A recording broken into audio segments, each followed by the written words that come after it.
ಬಾಗಲಕೋಟೆ ವಿಧಾನಸಭೆ ಉಪಚುನಾವಣೆಯ ರಣರಂಗ ತೀವ್ರಗೊಳ್ಳುತ್ತಿದ್ದು ಪ್ರಚಾರಕ್ಕೆ ಹೊಸ ತಿರುವು ಸಿಕ್ಕಿದೆ.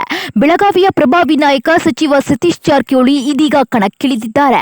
ಆ ಕುರಿತು ಒಂದು ವರದಿ ಇಲ್ಲಿದೆ ನೋಡಿ. ಕಾಂಗ್ರೆಸ್ ಅಭ್ಯರ್ಥಿ ಉಮೇಶ್ ಮೇಟಿ ಪರವಾಗಿ ಸಚಿವ ಸತೀಶ್ ಜಾರಕಿಹೊಳಿ ಭರ್ಜರಿ ಪ್ರಚಾರ ಮಾಡಿದ್ರು. ಕಮತಗಿ ಪಟ್ಟಣದಲ್ಲಿ ನಡೆದ ಸಭೆಯಲ್ಲಿ ಅವರು ಎನ್ಡಿಎ ನೇತೃತ್ವದ ಕೇಂದ್ರ ಸರ್ಕಾರದ ವಿರುದ್ಧ ತೀವ್ರ ವಾಗ್ದಾಳಿ ನಡೆಸಿದ್ರು.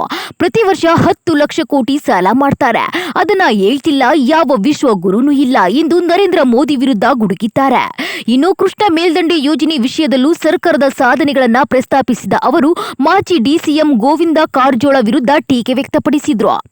ಹಾಗೆ ಸಿದ್ದರಾಮಯ್ಯ ನೇತೃತ್ವದಲ್ಲಿ ನಡೆದ ಪಾದಯಾತ್ರೆ ಮತ್ತು ನೀರಾವರಿ ಯೋಜನೆಗಳ ಬಗ್ಗೆ ವಿವರಿಸಿದ ಸಚಿವರು ಉತ್ತರ ಕರ್ನಾಟಕದ ಜಿಲ್ಲೆಗಳಿಗೆ ನೀರು ತಲುಪಿಸುವ ಕೆಲಸ ನಡೆದಿದೆ ಎಂದಿದ್ದಾರೆ. ಅಷ್ಟೇ ಅಲ್ಲದೆ ಕಾಂಗ್ರೆಸ್ ಅಭ್ಯರ್ಥಿಗೆ ಮತ ನೀಡುವಂತೆ ಮನವಿ ಮಾಡಿದ್ರು. ಬಾಗಲಕೋಟೆ ಉಪಚುನಾವಣೆಯಲ್ಲಿ ರಾಜಕೀಯ ಕದನ ಇನ್ನಷ್ಟು ತೀವ್ರಗೊಳ್ಳುವ ಲಕ್ಷಣಗಳು ಕಾಣಿಸ್ತಿವೆ.